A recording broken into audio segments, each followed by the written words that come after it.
ta tạo một vai dạ bây giờ dạ chú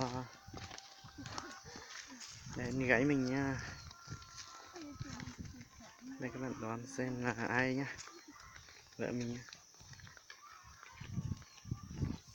Đây là mình nha.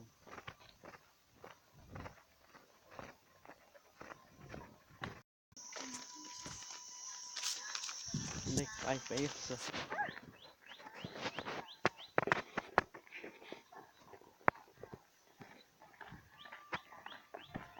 Aiอยากจะอ่านแชร์tích tự nhiên xe càng nho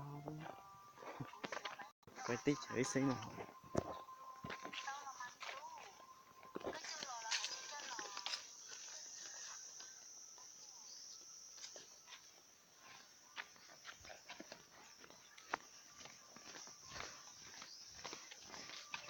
này bánh đây, bánh mèo.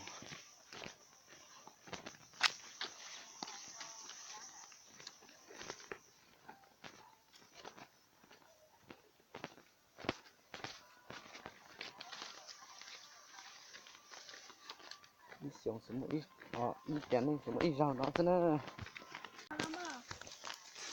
đi chén này xuống một ít rau nó tụi rau phải tạ đó thế nữa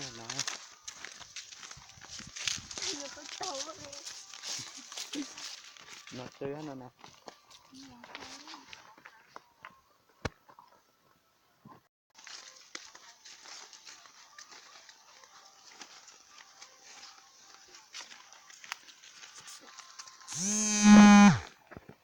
Hassan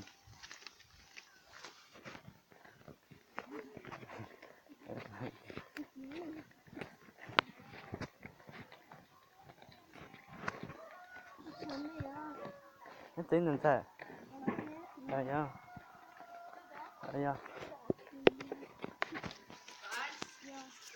đây nhá.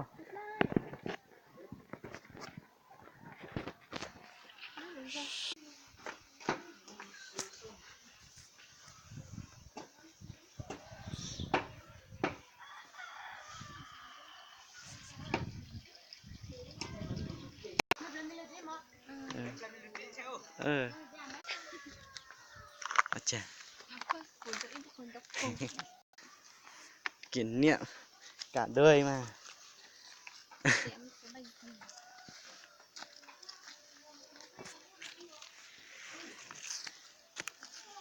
Đây